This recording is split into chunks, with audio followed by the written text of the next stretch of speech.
Hello, everybody. It's a couple things. So this is the first time I'm doing this on a Thursday. As you know, I usually do it on Wednesday, but I was out of town last night. I was in Austin watching TCU basketball for the fourth or fifth time this year blow a double-digit lead on a road game I attended and lost to Texas, and our NCAA tournament hopes are on life support.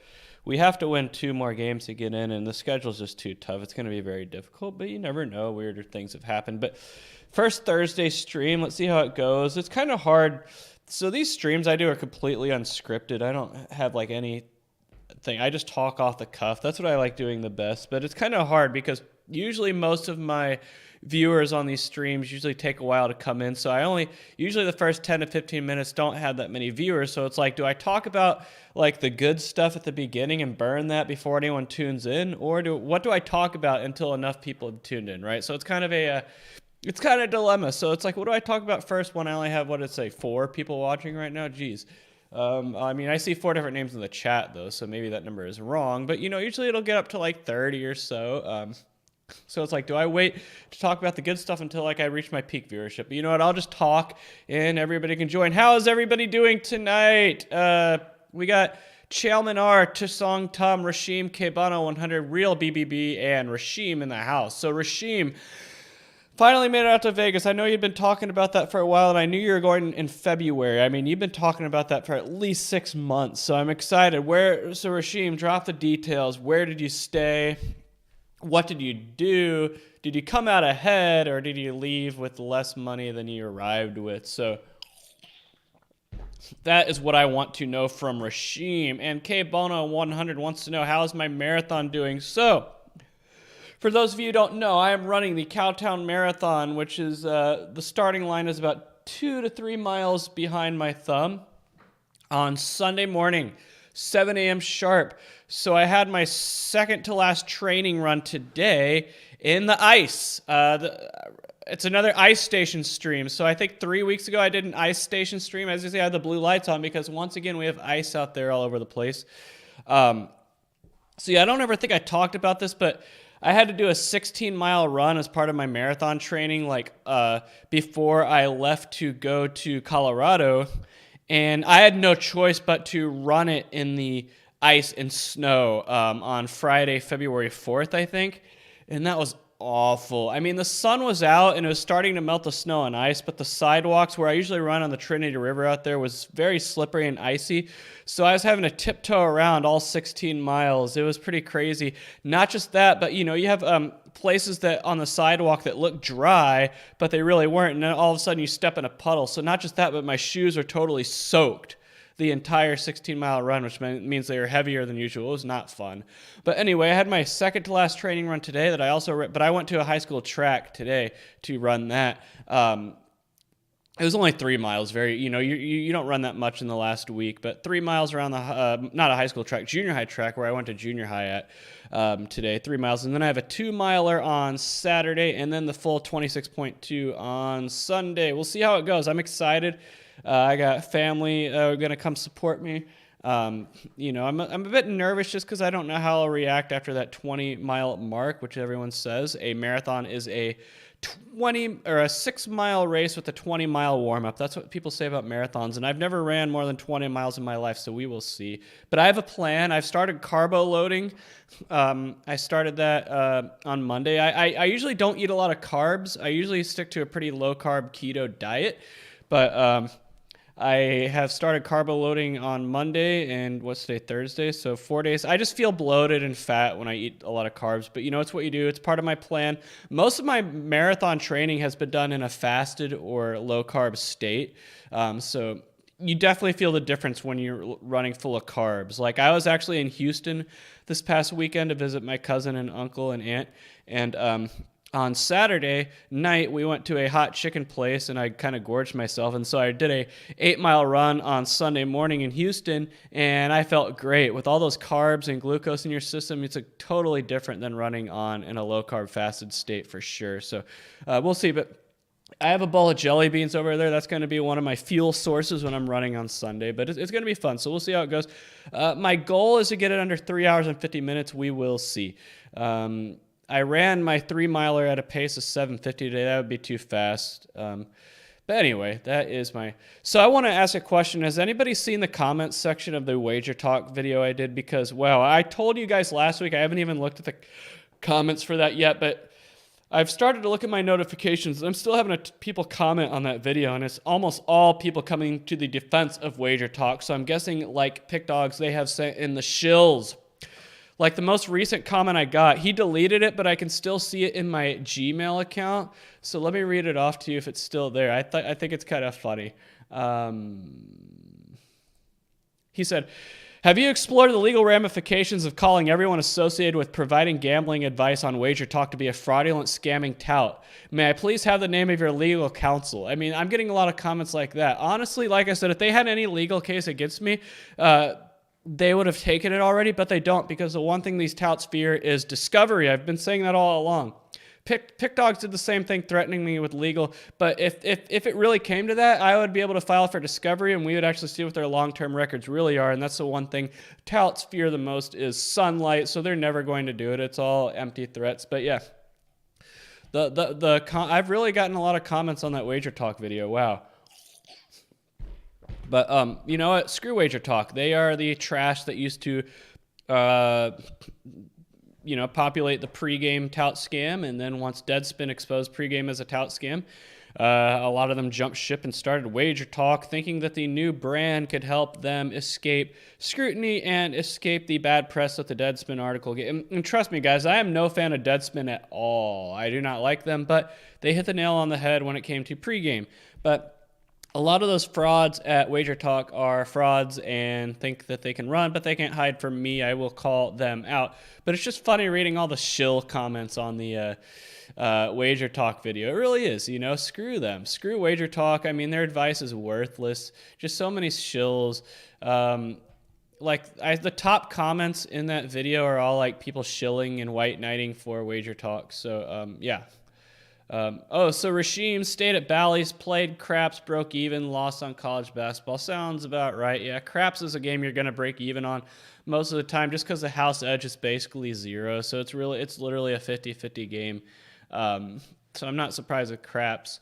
As far as losing on college basketball, yeah, I mean, it is what it is, Yeah, but the question is, did you have fun? I mean, that's all that matters. I still remember my first trip to Las Vegas. I couldn't officially bet on anything until I was done playing college football. But I remember I headed out to Las Vegas in March and bet a lot on college basketball championship. I went during conference tournament weekend and in college basketball, and I won a lot of money, a lot of money relative to me at the time, who was still a broke college student. I was making like $5 and $10 bets and a bunch of parlays and stuff like that, and I hit a lot of them, and I went home. I also played blackjack and won some money on that, so I went home. I was able to pay for my trip out to my first Las Vegas trip just based on what I won. But the problem with that trip, I always say, is that it gave me like a false sense of confidence when it came to betting on sports and everything. I was like, wow, that was really easy. And you kind of like, it's obviously beginner's luck because I wasn't using a model or anything. I was just using my head, my gut to make these championship week bets and parlays and everything. And, a lot of that happens to a lot of people. They have like beginner's luck, early success, and a very short sample size betting, and they think they can turn it into a legitimate second income or primary income strategy. Yours truly is no different, and it took about 4 to 5 solid weeks in a row of losing betting on college football to really understand that, this is a lot harder than I have made it out to be. Because actually, I went back the next year for college basketball conference tournaments again, and the same thing. I won money. So I went back-to-back years for championship week to Las Vegas, won a lot of money, was able to pay for my trips out there, and I was like, wow, this is so easy. Oh, man, I'm a genius, Beginner's luck, be careful. I always tell people, be careful about beginner's luck. I still remember a parlay I lost in 2012 for conference tournament. So I made like a 5-team parlay that I put $20 on, so what it would have paid out, like $400. The first 4 games hit, and the only one I had left was a Mississippi Valley State minus 4.5 against Texas Southern in the SWAC Conference Championship. It was on a Saturday, and Mississippi Valley State was up by like 20 with like 4 minutes left or something. I was okay, this bet's going to hit. I'm good. I just won my big parlay. So I remember I was at MGM Grand, and I went up to the food court to get some food. And then I came back like an hour or two later and gave them the 5-team parlay to cash. And the teller told me that it lost. And I was like, what? It lost. And so I remember I took out my phone, and sure enough, Mississippi Valley State only won by, I want to say, 3. And the kicker is, I didn't see how it played out, but they almost blew a 20-point lead in the last 4 minutes. And the kicker is, I didn't see this until SportsCenter had aired it on like their top 10 later. Texas Southern hit a 3/4 court shot at the buzzer to cover. And, you know, a lot of people say that the SWAC in college basketball is known for point shaving, and they probably are. I'm not going to disagree with that. But I can't say for sure that was point shaving, because if they didn't hit that 3/4 court shot, Mississippi Valley State covers, so if they were purposely trying to point shave, they should have never got up by 20 to begin with. But anyway, yeah, there's a reason you don't see a lot of lines for SWAC games in Las Vegas, and that's why point shaving. It's an open secret when it comes to the SWAC. But yeah, to this day, that remains my all-time worst beat ever betting on a game. And that includes 2019, where in back-to-back weeks I lost college football bets on onside kicks return for touchdowns. It happened back-to-back weeks. I was on the wrong side of both of those. So, it kind of that sucked too. But yeah, 3/4 court shot at the buzzer, 20-point lead, gone in the last 4 minutes. Yeah, that sucked. Let me go to the play-by-play of that game and give you the exact detail, because I still remember it very well. I was stunned. But even with that loss, I still won plenty of money on that trip. So it was 2012.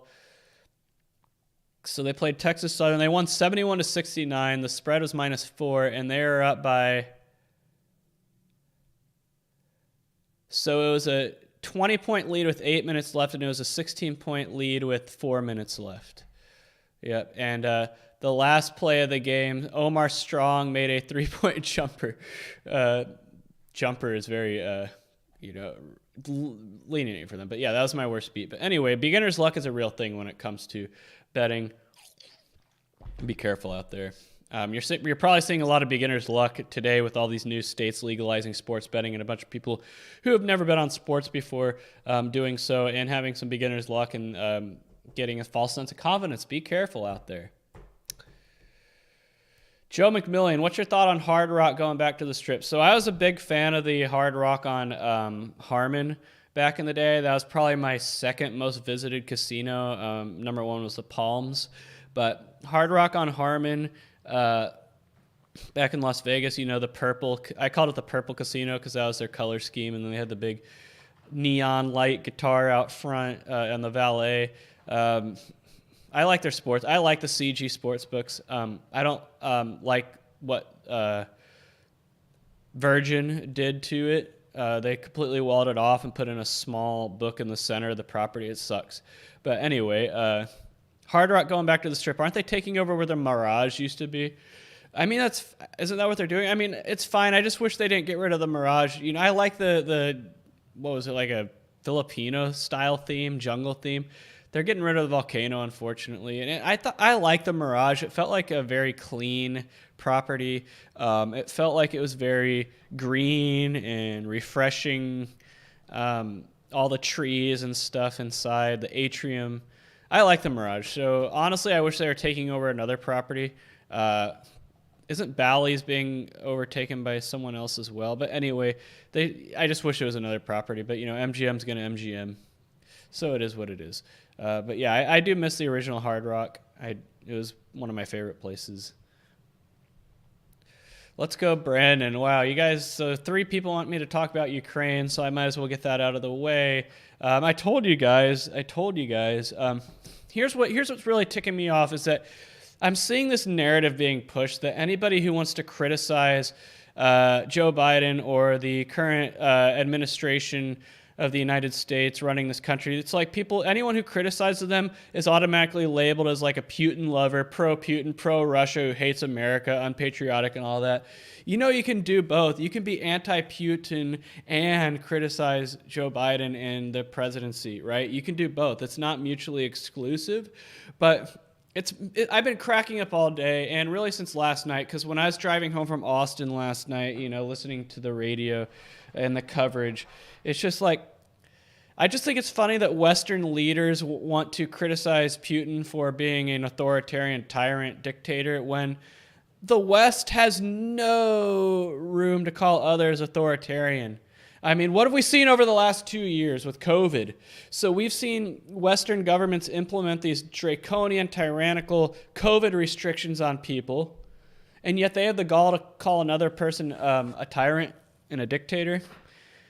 We have the president up in Canada, or the prime minister or whatever, freezing people's bank accounts because they donated $25 to a peaceful protest, and they have the gall to call other people dictators.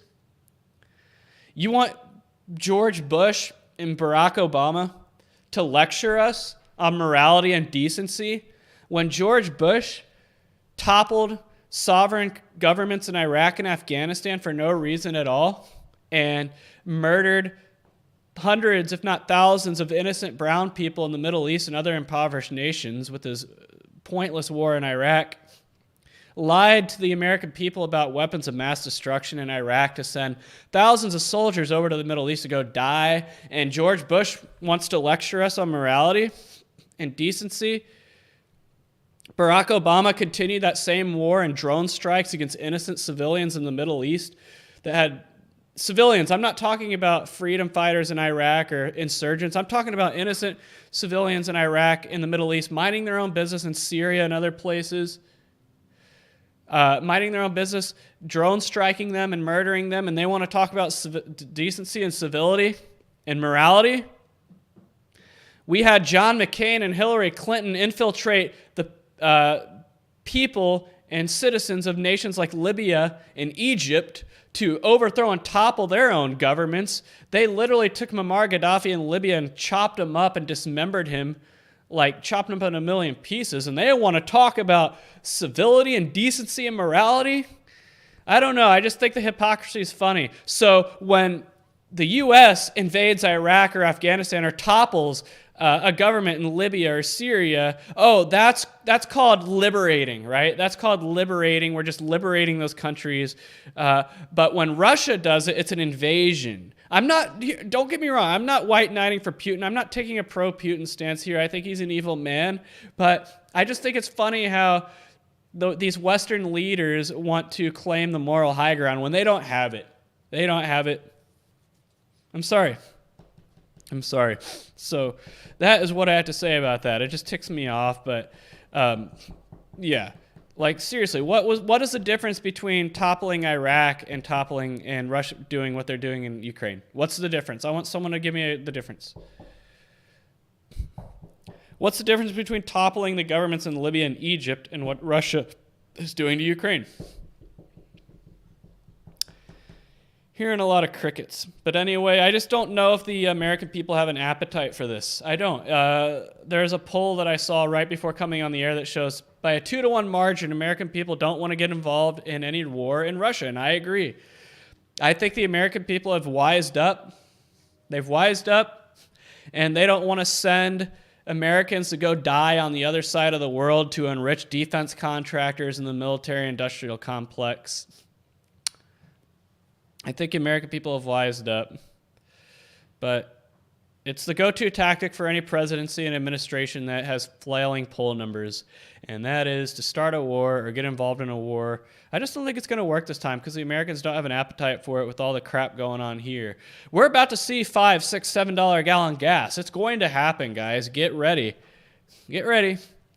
And we're already seeing the Biden administration with their preemptive strikes here against that. You know, a congressman that represents Dallas was on the news this Sunday on the morning talk shows saying that Americans need to suck it up and just deal with paying high prices for groceries and gas and everything like that and deal with it because that's the price to be patriotic and the price to pay to stop Putin. Okay, I just don't think the American people are going to buy that because those problems existed long before Ukraine-Russia tensions started flaring up. But We saw CBS News do it the other day. That's what they're going to do. They're going to try to blame everything bad economically here in the United States, whether it be the stock market, whether it be gas prices, grocery prices, cost of living, whatever. They're going to blame it all at the feet of Vladimir Putin and Russia and hope the American people buy it and don't blame them. I just don't think it's going to work.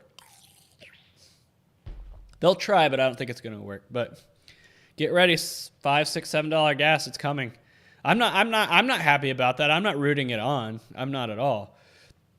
But that's another thing is that people say that, oh, a president has nothing to do with gas prices. That's a load of crap. We are energy independent. We are a net exporter of oil under Donald Trump.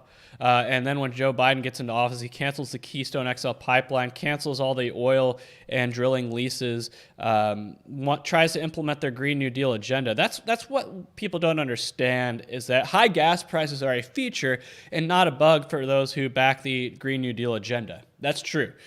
Because they believe that the higher gas prices and energy prices go, the more people will clamor and demand alternative energy sources. That is their line of thinking. And that's why they want high gas prices. It's all about the Green New Deal agenda trying to be pushed through. Anyway, crazy, right? K Bono 100 Sean O'Brien wants to know, what do you think of Oddsjam and similar products? It seems like I get asked that all the time on this stream. This is probably the third stream in a row I've been asked that, and I did a video on the subject, so you can go search my YouTube channel for Oddsjam, a reaction video about Oddsjam. But in my opinion, Oddsjam, what they do, for those of you who don't know, is they basically compare lines of whatever books you select to the Pinnacle line, and any line that's off the Pinnacle line, they try to give it to you as an arbitrage opportunity. So what you're paying Oddsjam for is just a piece of software that makes it easy to compare the lines at books that you have money in to what the line at Pinnacle is. That's all they do. That's all it is. And I just believe you can do that yourself. You don't need to pay for that service. That's what I believe. Do I believe the Pinnacle has the sharpest lines in the world? I do. But I just don't think that's something you need to pay for. Man, it's hot in here. I'm going to turn down the heat real quick.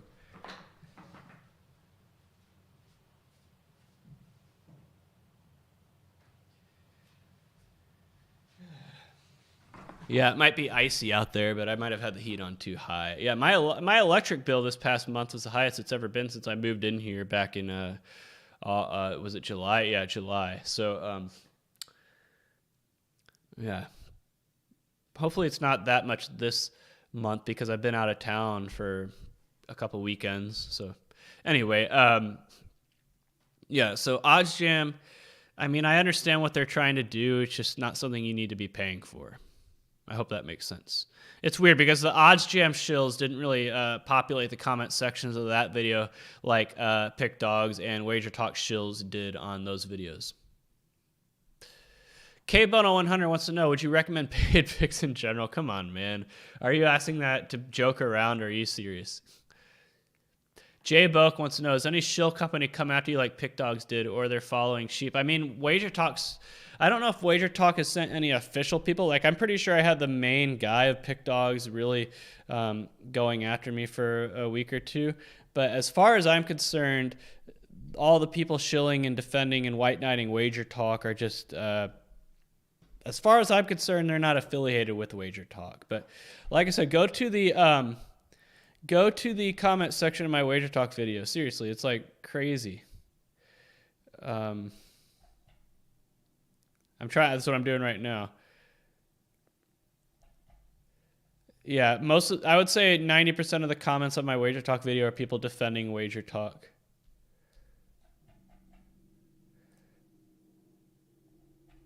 Oh yeah, good Lord. I'm trying to find anything that's not... I'm trying to find someone... Okay, there you are. DW, he's in this chat sometimes.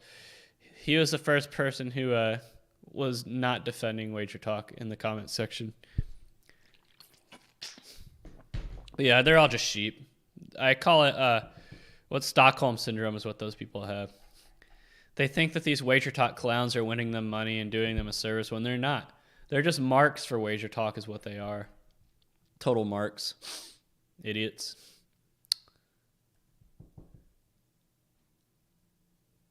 Oh yeah, I mean, like I said, that video I did the other day about how touts make their picks by flipping coins and everything. That's really how they do it. That is, I mean, they might not flip a coin, but they literally just eeny, meeny, miny, mo. They probably spend a second determining what side they're going to be on, and they work backwards. I mean, I've seen it play out firsthand. I'm not just making that up. That's how touts really do it. Real BBB wants to know, also talk about the Texas governor Republican primary poll, which showed Abbott barely above 50%. Under 50% means a runoff with Huffines, hopefully. Oh, that's a great question, Real BBB. I'm voting for Don Huffines. I am. I mean, Greg Abbott, if I was going to rate him on a scale of 1 to 10, I mean, he would probably be like a 7. He's not perfect. I mean, he's not terrible. I mean, there are far worse Republican governors than him, but I feel like he leads from behind. I feel like he's like, I always say he's 2 weeks behind Ron DeSantis. And I feel like if he wins the primary, especially with like a large enough percentage to where he can interpret that as a mandate, I believe he's going to let his true colors known, which is, I think he's a George W. Bush stooge. I do. And that's what worries me about Abbott, is that he's going to, if he wins the primary by enough, he's going to go back to being a Bush loyalist and govern like a George W. Bush. Yeah, he's talking a big game right now because he's in a primary fight, but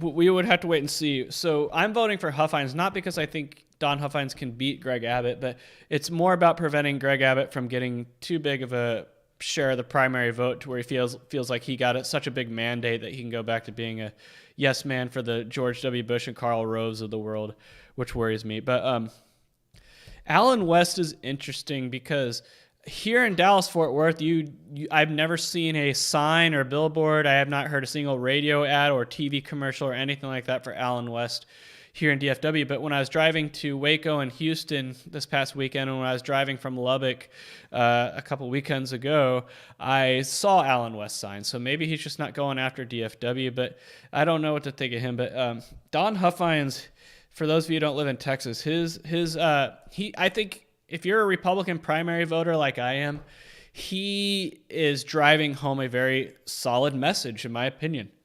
His messaging has really been on point. He is basically calling out Greg Abbott as being too soft, not fighting for Texas enough. He's made some good points. He really has.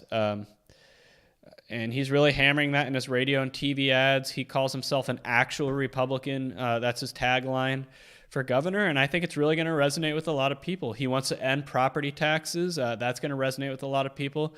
I don't know how much power the governor in Texas has to really do something like that, though. But he's really pushing home a strong conservative message to Texas voters. And I really do think it's going to resonate. Well, it resonated enough to keep Greg Abbott from getting 50%. I don't think so. I think that poll is probably accurate. I do think Greg Abbott will probably get somewhere around 55 to 60% of the vote, which is in line with what John Cornyn tends to get when he runs for Senate re-election. John Cornyn, but the thing is, I don't think John Cornyn has ever had a primary challenger as strong as Don Huffines has been.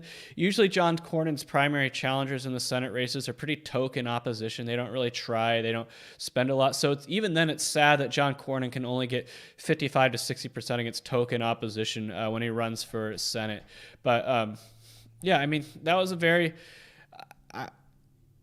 I mean, here's the deal. Say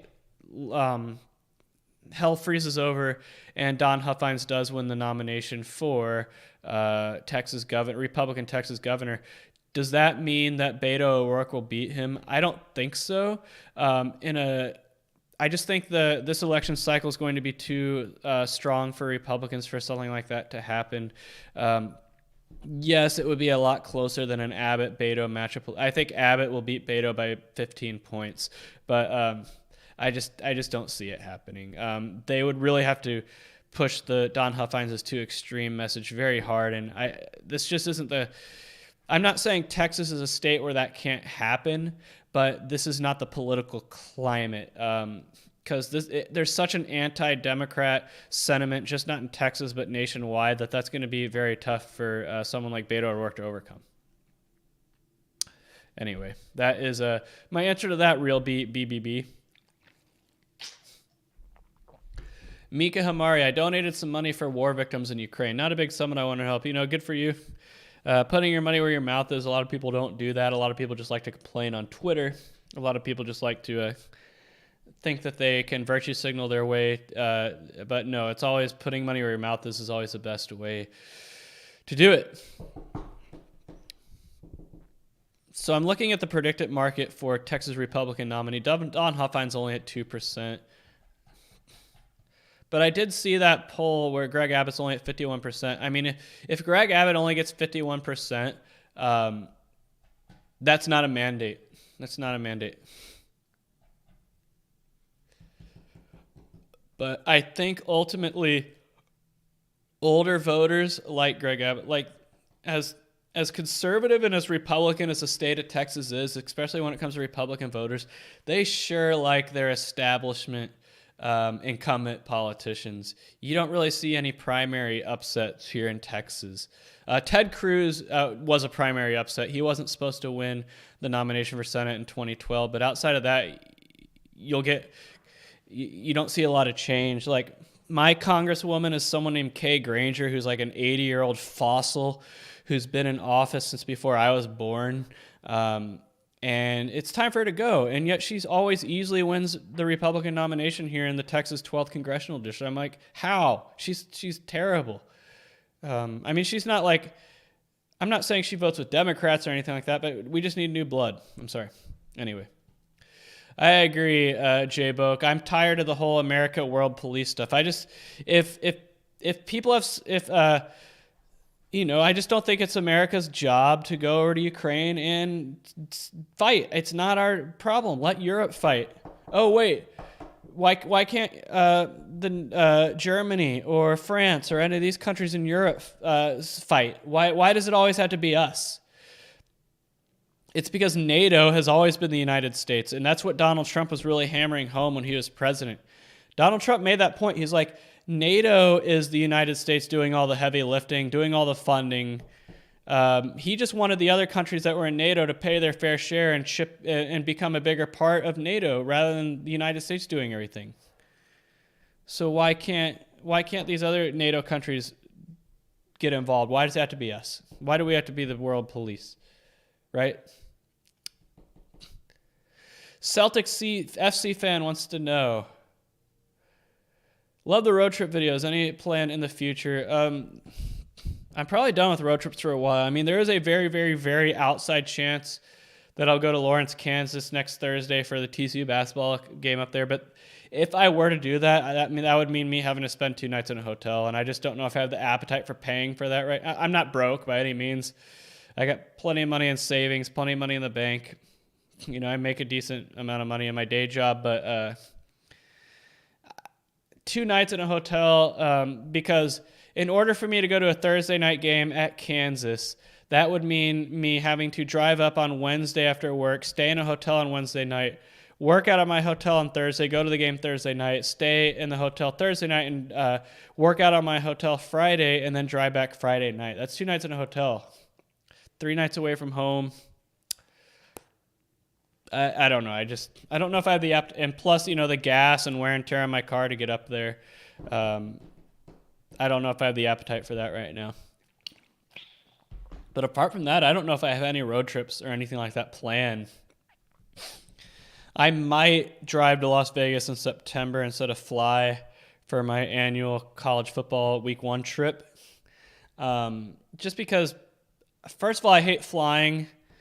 Right now, I just hate the mass garbage and all that.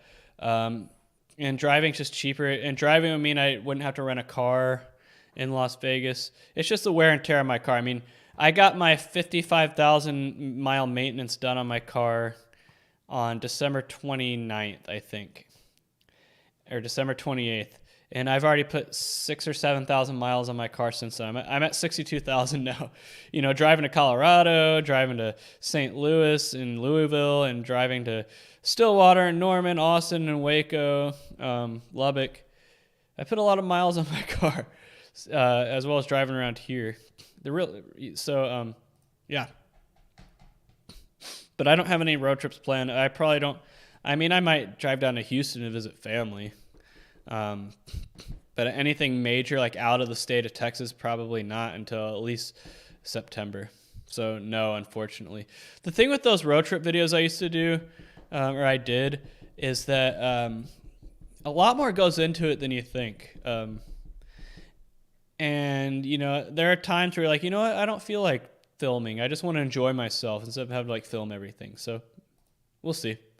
And also they take a long time to edit. There's a reason I only released those road trip videos 1 week at a time when I was. So Farzan Hashmi wants to know, do you think the U.S. will get involved in the Ukraine situation eventually? Oh, no doubt about it. I mean, defense contractors need to make money, guys. Raytheon, Northrop Grumman, Lockheed, Boeing, all those defense contractors pay these politicians to start wars to make them money. And so, yes, we will get involved. Unfortunately, we probably will see the loss of American life in the Ukraine, unfortunately. But, you know, you got to remember, politicians, senators and congressmen especially, they are not politicians. A lot of people think that these people get elected, they go to Washington and they legislate and write laws. No. I've always said that politicians are salesmen. That's what they are. The job of a politician is to sell the agenda of the lobbyists and donors that own them. That is what a politician does. They are out to sell the agenda of those who have bought and paid for them. You think that these 1,000-page bills that are passed in Washington are actually written by these politicians? No. They're written by the lobbyists and donors. Like the Build Back Better or whatever was probably written before Joe Biden was even installed in office. Lobbyists and everything draw that up, and then it's up to the politicians to sell those bills. And there's a lot of horse trading that goes on. Like a lot of politicians are like, if you support the bill that the person who owns me wrote, then I'll support the bill that the donor who owns you wrote. Like a lot of handshakes like that. And so a lot of these politicians in Washington, in both parties, by the way, it's not a partisan issue, are bought and paid for by lobbyists from the defense industry and military equipment and all of that, as well as think tanks like the Dispatch that make money off war. They need war to hit their financial goals and make their shareholders happy and all of that. So they need war. And so we pulled out of Afghanistan, and now all these defense contractors are losing money because we're not involved in any major ground wars. So what do? We're going to start another war. That's why I think we pulled out of Afghanistan so rapidly, because they needed to get us ready for the next battlefront, which is going to be Ukraine. So unfortunately, the answer to your question, Farzan Hashmi, is yes. K. Bono said his questions about paid picks was serious. He says he knows from personal experience that some rich people buy paid picks and bet on them. They buy these paid picks from experienced sports analysts. Well, that's just sad on them, because anyone who's smart will know that the amount of winning plays you would have to buy, or the percentage of plays that would have to win in order for you to break even after buying picks from a tout, is absurdly high, if not impossible, and you're just not going to come out ahead. Like, yeah, maybe the tout will hit 53% of their picks, but after you pay the tout, because if I was consistently hitting 53% and I was a tout, I would be charging a lot of money for that money printing machine. And so say you buy from a tout that hits 53%, I mean, that's not enough winning percentage to overcome the fees you're paying the tout. And so that is why those people are not smart.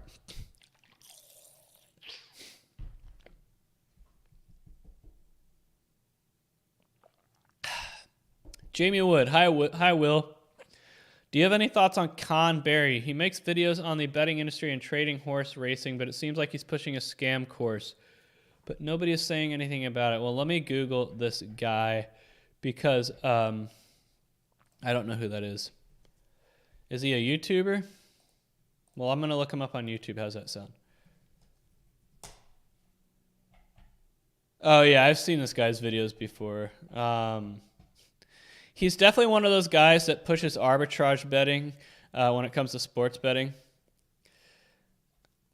because that's where I've seen him before from his arbitrage videos. Yeah, his video titled "How to Always Win at Sports Betting." It's just an arbitrage video.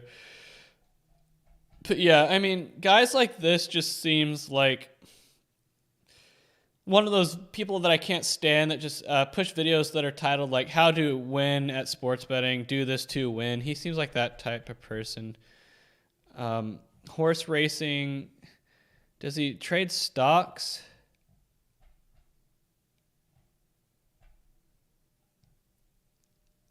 I mean, yeah, it seems like he's horse exchanges and sports betting. Yeah, I don't really respect him. Professional Betfair trader. I mean, he does exchanges, and the only exchanges I bet in are politics related because that's the only thing you can legally bet on here in the United States. You can't do sports exchanges. So I don't know enough about horse racing to be able to critique that, but his arbitrage videos were kind of dumb, the ones that I have watched.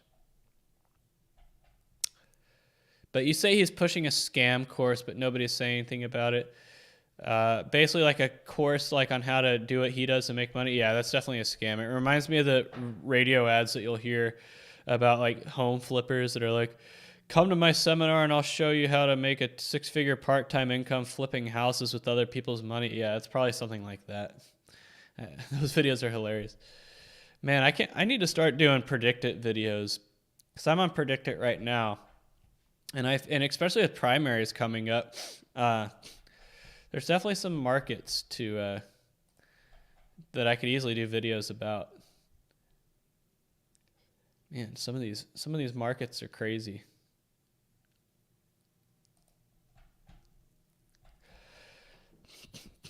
Yeah, it's funny how many people think that Beto O'Rourke can win the governor's race here in Texas.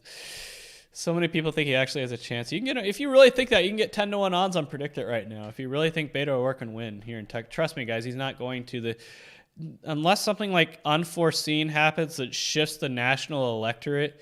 Because the national mood right now, and when I say national mood, it's really like, how does the country feel right now? It is a very anti-Democrat national mood. Just like in 2018, it was a very anti-Trump national mood, and that's how Democrats, at least in the House and some governor's races, were able to do well in the 2018 elections because of the national mood. But the national mood this year, I think, is more anti-Democrat than it was in 2018 when it was anti-Trump.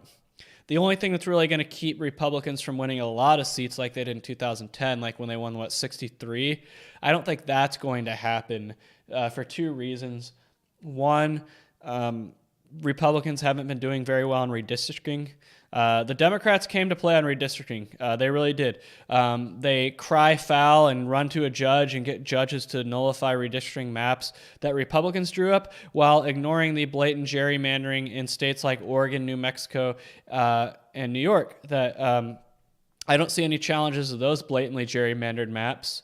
I mean, Oregon and New Mexico are a total joke. You know, Oregon has 4 congressional districts. They split Portland up 4 ways. They split 4, so Portland is a part of all 4 new congressional districts in Oregon to, pair Portland up with the rural areas in Oregon. That's gerrymandering. Just like in New Mexico, they split Albuquerque in 2. That is blatant gerrymandering. I don't see it. But anyway, that is one reason. The other reason is that Republicans in 2010 they only had 180 seats after 2008 because Democrats won so many races in 2008 when Obama ran the first time that they probably shouldn't have won. And so in 2010, it didn't take much to tip those seats back to the Republicans. But this year they have 212. So they're starting from a 30 seat higher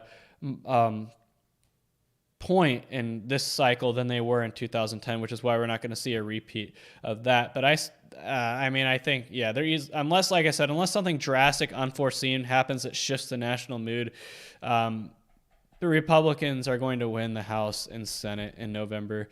I think that's guaranteed. But I'm going to say this.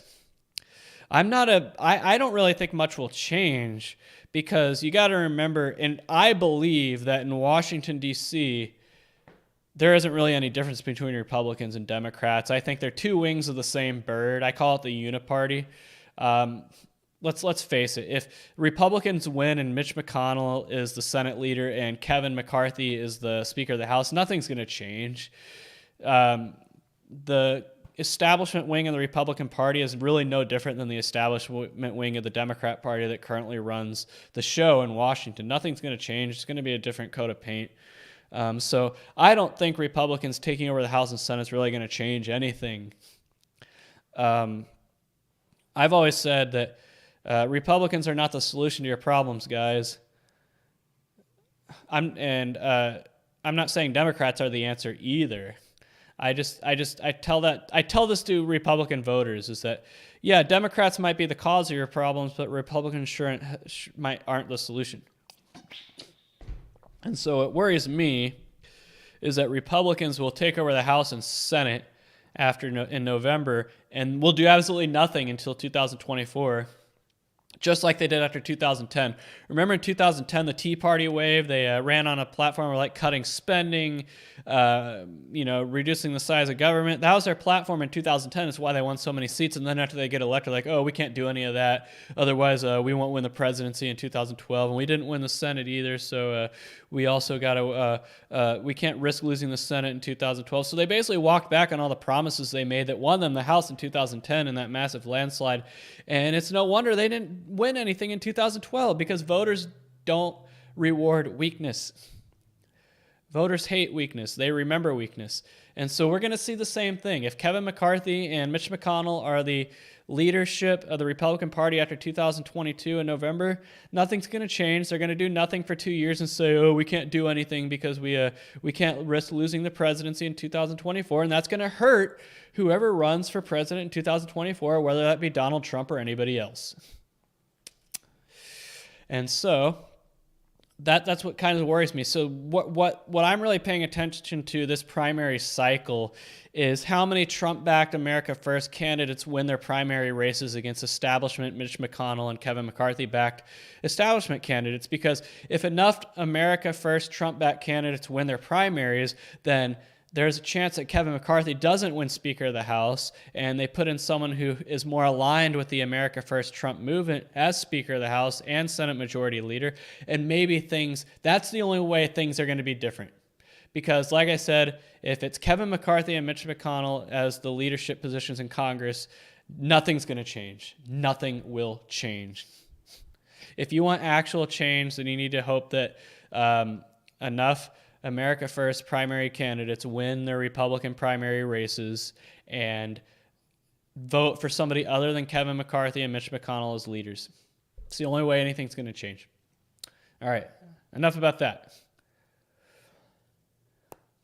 Eric Thomas, what do you think of betting on football season win totals? Have you tried this? Well, in order to do that with a model, you need to create a model that will simulate the entire season. And I did that this past season. I think I did like a college football preseason stream where I actually went through a lot of teams and showed what my model is predicting them to do and how to bet accordingly.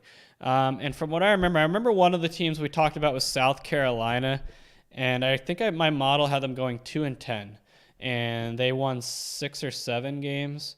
So that was obviously off. I mean, my model didn't do well at all last year just in terms of pregame bets, but I don't know how it did before the season. But in order, in my opinion, to do win totals correctly, you need a model that will simulate or make projections for the entire season and bet accordingly. I don't think I made any actual win total bets, though. I did do it for the tournament, NCAA tournament. So if you go back to my videos last year for March Madness, especially like the region previews and everything that I did, I actually did do a Monte Carlo simulation that predicted how every team was going to do in the tournament, and I made a lot of bets based on how many games, over under bets based on expected tournament wins, and I made a decent amount of money from that. I mean, a lot of my profit from college basketball last year was NCAA tournament props like that. NCAA tournament win totals, region winners, head-to-head, which team will advance farther, head-to-heads and stuff like that. So yeah, my all-time most viewed stream on this channel is a Selection Sunday stream I did last year for college basketball. And the plan is to do it again this year. Because I think what drew people to my stream is I turned my monitor into like a whiteboard. And as teams are being called, I erased them so people could see who hadn't been called yet and who had been called. And you know, that's what drew people to that stream. That was fun. And then my second most viewed all-time stream was the stream I did like the Sunday night before the presidential election back in November 2020. Anyway. Dr. Flush, can you do a video on how to scrape from Bookmark and Pinnacle like Oddsman should? I'm not a good enough programmer. I don't know how to scrape JavaScript, so unfortunately I wouldn't be able to do that.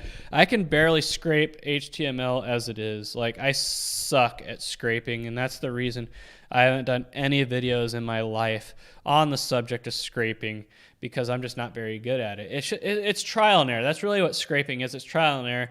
Not just that, but so many websites these days are moving over to JavaScript that is a lot harder to scrape than HTML is.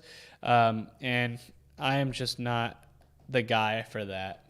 I've always said, don't make videos on something that you don't feel like you're well-versed in, because a lot of these touts will pretend they're an expert at like 20 different sports. Yeah, don't do that. And so that's why I'm not going to pretend I'm an expert on scraping and won't teach it.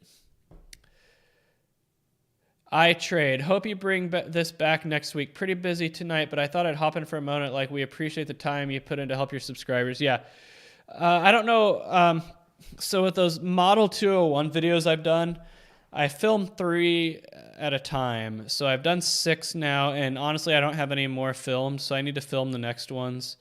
So the forward thinking and back testing, I need to, yeah, so I don't know. I mean, I got a busy weekend, obviously. I mean, got to work tomorrow, got to go to the gym, got to cook. I had my big pre-marathon meal tomorrow because you eat it 36 hours before your race, not 24, not 12, but 36 hours before your race, you eat a big meal with a lot of carbs, low fiber carbs. So my big meal tomorrow is going to be spaghetti and meatballs. I have to pick up my sister from the airport tomorrow. She's flying in to come to my marathon. And then I'm probably going to hang out with my family on Saturday. I'm not going to go to the TCU Texas Tech basketball game. I don't have a ticket. What I usually do is people usually give me their tickets, or if I can't do that, which is pretty rare, I just buy one from the secondary market. But nobody's giving away their tickets for our game against Texas Tech on Saturday because they're going for $200 on the secondary market. Texas Tech basketball fans are nuts, man. They're going to try to take over our arena like they did with Texas last Saturday. So no one wants to give me their ticket. And even if I've had people tell me, even if I had a ticket to give you, I'd probably sell it for $200 rather than give it away. So I completely understand. What's the market going for right now for the game on Saturday? Oh, it's down to 130 now, but after fees and everything, that's probably 150, 160 bucks. So yeah, I'm just gonna have to watch it. But no, I'm gonna hang out with my sister and everything on Saturday, and then I have my marathon on Sunday, and I'll probably be dead after that. So any Model 201 videos will be filmed at the earliest, probably on Monday. I just got too much going on. There's also another video I want to film. That's going to be titled, What is Considered a Good ROI When Betting on Sports? I'm sure most of you who've seen my videos probably know the answer to that, but I feel like it'd be a good video to film. I also, like I said, want to start doing political betting videos with primaries coming up, just because that's where I put my money these days. I don't bet on sports, but I'll gladly bet on political betting exchanges just because of the unique perspective I bring to the table, having done political polling, market research, political consulting, all that in the past. Some of you are probably wondering why I spend so much time talking about politics on this stream. That was my job for 7 years. Political consulting and market research, political polling, surveying, public opinion. I did that for 7 years. So it's just something I'm very well versed in. So it's something I can talk about off the cuff. And so there's plenty of markets that I could see me making videos about on how to bet these political betting exchanges. But I mean, if you had followed my streams last in November 2020, you would have made money. So I hope you guys don't get mad when I start talking about politics. It's just that's just something I'm well versed in, and it's something I bet on. Jay Boak, is the U.S. getting involved in Russia-Ukraine conflict as a bear crap in the woods? Yeah, exactly. Mika Hamari, have you tried Trump's application Truth Social? I have not. I probably will sign up at some point, but they're going through their beta test phase right now, so I don't really see a sense of urgency, but I probably will at some point. I mean, I've been banned on Twitter, banned on Reddit. I haven't had a Facebook since 2014. I just got rid of it.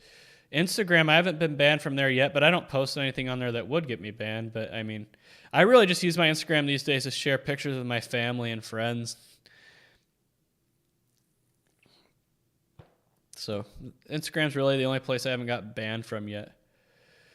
Joe McMillian, what are your thoughts of the new resort called The Moon coming to Las Vegas? I have not heard of it. Let me Google that.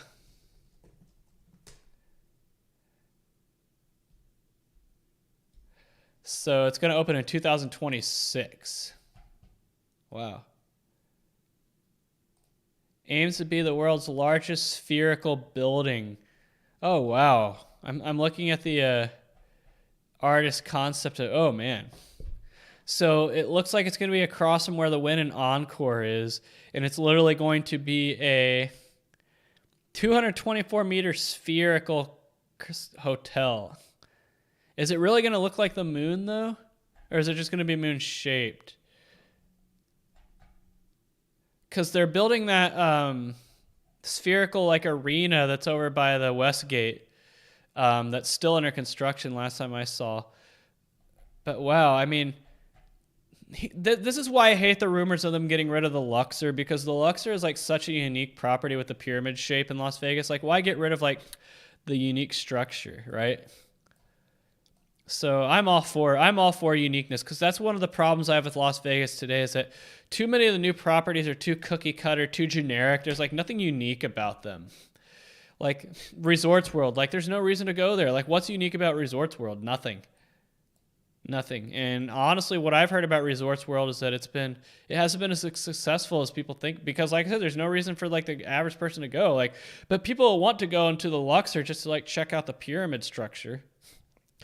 People will want to go into the Excalibur just to see like the castle theming and all that. So I'm all for it. Yeah, I'm all for uniqueness. So 2026, geez, I'll be 38. 4,000 rooms.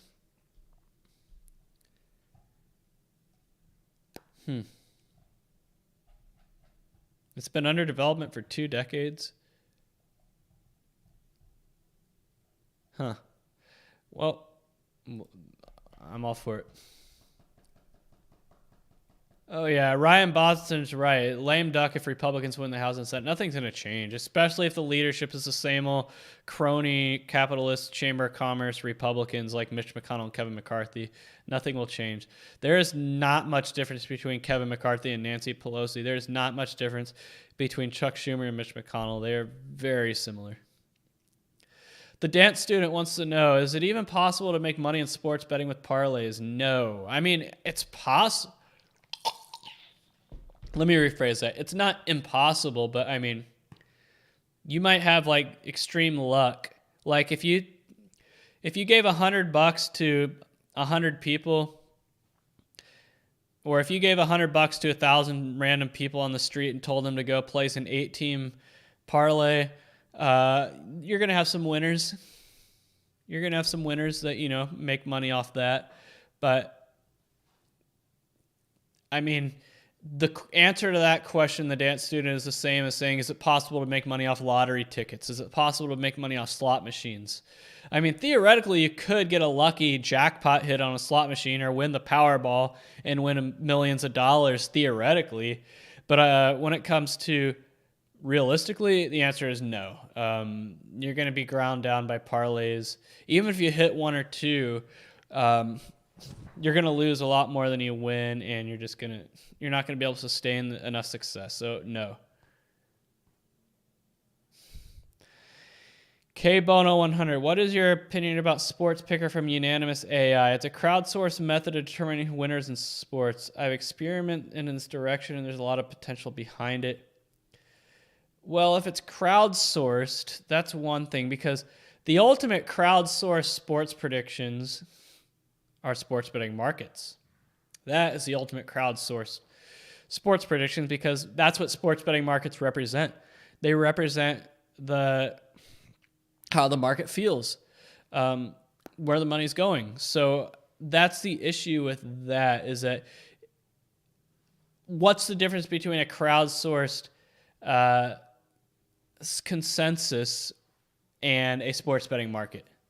They're both generated by the same things. I've always said, if you ask 1 million people what they think the outcome of a sporting event's going to be, the average is probably going to be pretty much in line with the reality most of the time. That's the power of a market. That's the power of crowdsourcing. But I just don't see how it differ. Like, I want to see where that would differ from a sports betting market.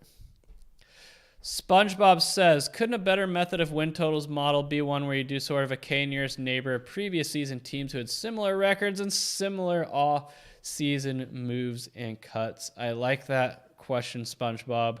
And here's why. Because that's honestly how I do my preseason estimates in every sport I've modeled for, is I do a K nearest neighbor analysis of teams. In college sports, for example, I use their previous season teams who had, I call it the fingerprint method. You take, like, for example, if a team returns like 80% of their passing yards and 50% of their rushing yards and 70% of their receiving yards and 80% of their tackles, and here were their stats last season, you find similar teams in the past and how they did. So that's how I do my preseason estimates, and that's what fuels a algorithm that's going to estimate wins for a team. So I do like where you're coming from, SpongeBob. But yeah, little secret there. That's how I do all my preseason estimates for at least baseball, college basketball, and college football. Nearest neighbors analysis. That's how I do it. Like in baseball, that's how I came out with my preseason estimates for player stats in baseball. Is I just, age, here's their like weighted 3-year average of certain stats, how many years of experience they have, and you just try to find similar players in the past and how they perform the next season and average that out. Not how they take the average of those players, but the average change. So if a player like went from batting 300 to batting 320, that's a 20 batting point increase, and you apply that to their stats from the previous year, and that's how you do it. KBono100, are you planning to make more videos about data journalism? The video about dating apps is very interesting. Yes, I do plan on it. It's just I need a topic that I'm passionate about enough to go into that much detail. So I just need to find the right topic. But yeah, hypothetically, yes. That dating app video was interesting, wasn't it? I don't know how well the video did, but hopefully it opened some eyes on how that thing works.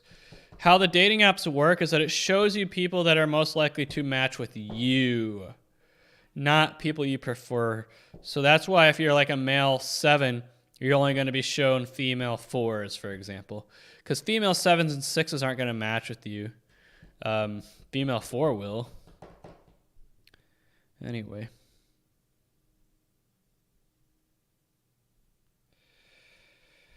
Ooh. Yeah, Resorts World, I went there on it opened on opening day, and I wasn't impressed. It just seemed like another generic casino in Las Vegas. There's nothing unique about it. I didn't even know what the theming was, but it was on opening day. I mean, I went really early in the morning, like 6 in the morning or something like that. But it was pretty dead when I went. I mean, I have a video about it. You can see it. But my neighbor's girlfriend was working there as like a dealer, and he was saying that it was just a total cluster, like poorly run, at least at the beginning. Aaron99 wants to know, what's your opinion on people preferring in betting rather than trading stocks or crypto? It feels comparable. I just don't think sports betting is something you do for ROI. If you're trying to make money, if you're trying to invest your money, sports betting, it's not. It's a liability. I've always said sports betting is an expense. It's not an asset. It's not an income. Trading stocks and crypto are a little bit different. Yeah, it's technically it's betting, but I feel like if you play your cards right, you have a better chance of success in betting on sports that I feel like is zero. So if I was trying to make an ROI, I'd do stocks or crypto hands down over sports betting. Ryan Bonson wants to know, did you do any Olympic betting? I was going to bet Nathan Chen when he dropped a minus 163 Monday morning. The book said the event was at 8 p.m., but it was taking off. Not only did I not do any Olympic betting, I did not watch a single second of the Olympics this year. And I know I'm not alone. I mean, I think I said this last week, but I feel bad for the sales teams at these NBC stations that had to sell advertising for the Olympics because the ratings were so bad. I mean, I started my job in Louisville, Kentucky at an NBC TV station there in March of 2017. And the first week on the job, I was already working on Olympic stuff that didn't even start until another 11 months. That's how much time and is invested in the Olympics at NBC stations. A lot. And so they invested all this time in the Olympics, and it's just the summer was a flop and the winter was a flop. And nobody wants to watch crowdless, heatless events. Nobody wants to watch it. Nobody wants to watch these things without a crowd. Nobody wants to see masks and social distancing and all that being shoved down their throats. Like, I didn't watch any of the Olympics, but I will say this. It was on at my gym, but it's not like I was, like, actively watching it. It was just on. There's, like, dozens of TVs at the gym, and it was on some of them. And it seemed like every time they would cut to, like, a reaction shot of the family and friends of whoever was competing, they would all have masks on and all be socially distanced. Like, NBC told them, we're not going to air your reaction unless you have masks on, which is stupid. But anyway, people just didn't want to watch the Olympics. Because there's no crowds and the obvious political agendas that were going to be shoved down our throats. Not so much in the Summer Olympics in Japan, but definitely China. A lot of people were insulted that China was the host country for the Olympics, considering their record of human rights abuses and genocide and all that. And then they knew they were going to tune in and hear NBC and the propaganda machines talk about how great China is. But I digress. I did not do any Olympic betting. I did not watch it. I did not care. And it's weird because I used to love the Olympics. I used to like watch the Olympics like all day. I remember in 2016 when I was living in Seattle, I worked at Comcast NBC up in Seattle. But I mean, I was all day, every day for 2 weeks. It was on my TV at my desk or on my computer. And when I was at home, it was on. I used to watch all the Olympics I could. But they ruined it with no crowds and all that garbage. Yeah, when did Finland win the Olympic gold in hockey? Was it this year? Did they just do it this year? I don't even know who won the Olympic gold in hockey, but I'm sorry, I just can't. Man. What a day. All right, so it looks like Wednesdays are better for these streams, just based on viewership. Well, yeah, I think you're right, SpongeBob. Sports betting, I just believe that the amount of effort and time and energy and luck that it takes to show a positive ROI long-term on betting on sports is not worth the effort, and you have a much better chance of doing it on crypto or stocks. Ryan Bonson wants to know, with the USA now being oil and energy dependent on Russia for oil, as a trader, should you take a long position on oil given future restrictions incoming? Oh, I've already said gas prices are going up to $5, $6, $7 a gallon. I'm not exaggerating. I'm not embellishing either. It's going to happen. Just wait. But like I said, the Green New Deal types, the Green New Deal pushers and all that, for them, it's a feature and not a bug. They want to see high gas prices because they believe that will cause more people to demand alternative energy sources, which is where the Green New Deal proponents could come in and save the day. So that is how I feel about that. But yeah, I think these streams do better on Wednesday, just looking at the viewership and everything like that. So I'm going to talk about what I have planned. Obviously, I got a busy weekend, so this is probably going to be the last video I upload for at least until Monday or Tuesday. But as far as future planned videos, obviously continuing the model series with the back testing and forward-thinking videos. Hopefully I can get those filmed sometime next week. I'll probably do a stream on Wednesday, next Wednesday, March 2nd. I would like to do that video I talked about what's a good sports betting ROI, and I would also like to start doing some political betting exchange videos as well for some betting markets that you can bet when it comes to politics. So we have primaries coming up. So that is what I have planned as far as the channel is concerned. As far as where I'm going to go, the marathon, I'm going to give my video camera to my family. So maybe I can do a marathon, some video detailing my marathon on Sunday. I'm not going to like film me while I'm running. That's just I want to focus on the race, but I'll definitely try to get my family to film me at various points. So we'll see how I do. I mean, my goal is under 3 hours and 50 minutes. That's my goal. I think if I can run at the same pace I ran my 20-mile run last month, I'll be able to get it. But like I said, I just don't know how I'll hold up after the 20-mile mark. But wish me luck on that. Yeah, I mean, people are betting these days K-Bono 100. It's just that I think pretty soon people are going to realize that A, sports betting isn't winning them money, and B, I don't have money to be depositing into sports books. So be careful what these people wish for. All right, I'm probably going to call it a night. You know, I went for an hour, 15 minutes. I think that's a good time. Like I said, these streams do better on Wednesday, so I'm definitely going to go back to Wednesday. Anyway, stay tuned. Hopefully I'll have a video out between now and the next stream I do on Wednesday, but I can't make any promises. So I'll answer this question by Ryan Bonson, and I will head on out. So he asked, do you think the USA will ever get so intimidated by crypto that they reintroduce the gold standard? No. The gold standard will never come back. I would love it to, don't get me wrong. I think that would be a great idea, but the central banking elite that run the Federal Reserve will never let that happen, and they'll never let crypto get the best of them either. The bankers run the world.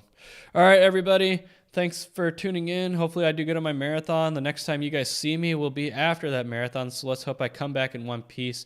Have a great night, everybody.